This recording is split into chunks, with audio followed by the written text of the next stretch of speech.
On part dans l'espace, façon de parler, c'est pas nous qui partons dans l'espace, c'est Jeff Bezos. Ce sera le 20 juillet prochain, c'est une annonce, le patron fondateur d'Amazon, une annonce qui date d'hier, c'est une annonce faite en vidéo. Regardez, ça dure quelques secondes.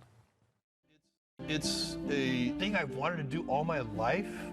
It's an adventure. It's a big deal for me. I invited my brother to come on this first flight because we're closest friends. I really want you to come with me. Would you? Are you serious? I am. I think it would be meaningful. Have my brother there. I wasn't even expecting him to say that he was going to be on the first flight. And then when he asked me to go along, I was just awestruck. Seriously? If you're willing, if you want to. God. Yeah. What a remarkable opportunity, not only to have this adventure, but to be able to do it with my best friend. I love you. I love you too.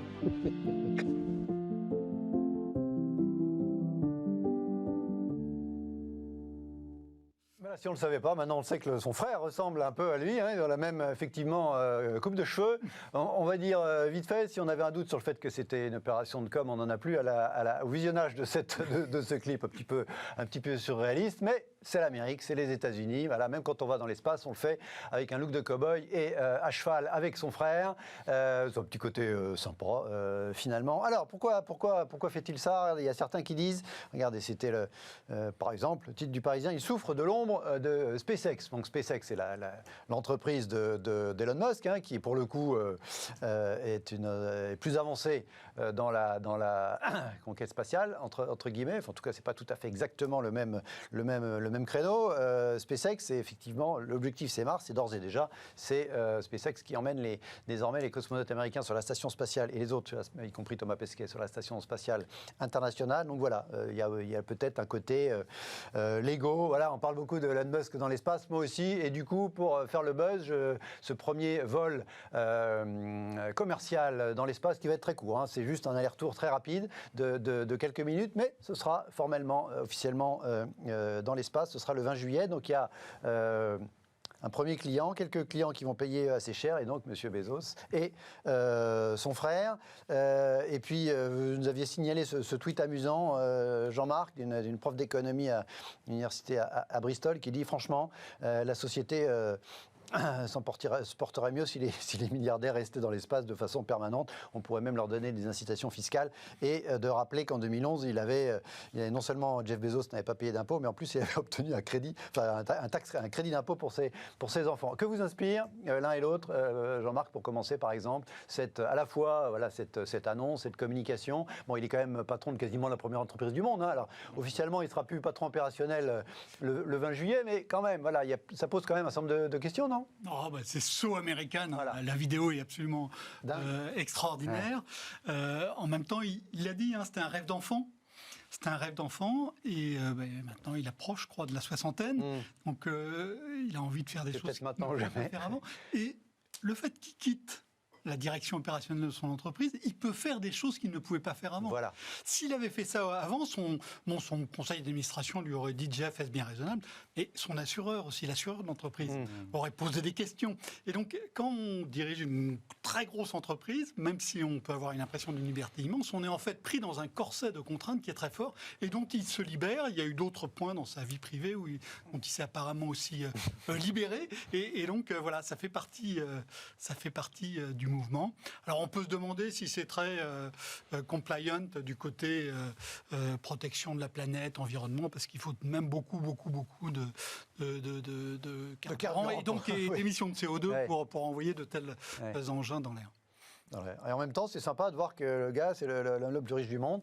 Il a des rêves d'enfant, voilà, comme il le dit, comme le rappelait Jean-Marc. C'est peut-être finalement la raison pour laquelle on ne savait pas trop, pour laquelle il avait annoncé son départ de CEO pour n'être plus, il est toujours président, hein, il est toujours chairman, hein, je crois. Enfin, il sera toujours chairman, mais voilà, il y a moins de contraintes. Mais Guillaume, si on vous proposait demain de partir comme ça 24 heures dans l'espace, je pense que j'irai, oui, je pense que ça ne se refuse pas. Oui, alors en l'occurrence, il se le propose à lui-même. Propose à lui-même, donc c'est plus facile. Ça vous inspire quoi, vous, Thierry? Moi, ça m'inspire qu'il faut toujours des gens totalement hors normes. Et on a toujours eu des visionnaires, des entrepreneurs. Jeff Bezos, Steve Jobs, ce sont ces types de personnes qui sont plus gros que... C'est eux.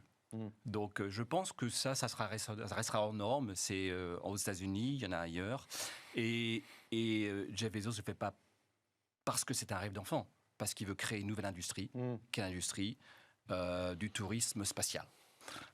Il a Elon Musk qui l'a annoncé, il veut l'incarner avant, parce qu'aujourd'hui, c'est Jeff Bezos qui incarne Amazon.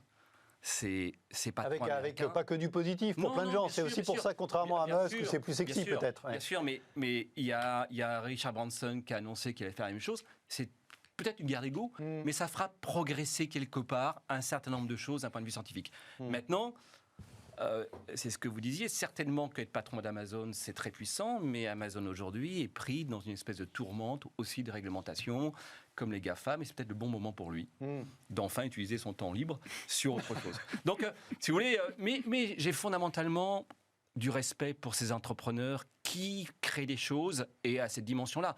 Après, ça se discute, mais c'est assez extraordinaire. On peut dire ce que l'on veut, ils ont créé des industries. Amazon a créé une industrie qui sert le consommateur. Alors après, il y a beaucoup d'inconvénients, mais le consommateur l'utilise. Donc, demain, on verra, mais certainement qu'en dehors de la belle histoire américaine qui est « j'en rêve depuis l'âge de 5 ans », évidemment, on réécrit toujours l'histoire, il y a un vrai business derrière qui est le tourisme spatial. Alors, pas pour tout le monde, mais c'est ce qu'il recherche. Il va être le premier à l'incarner. Donc, je sais pas, je suis partagé dans mes réflexions, mais j'admire l'entrepreneur.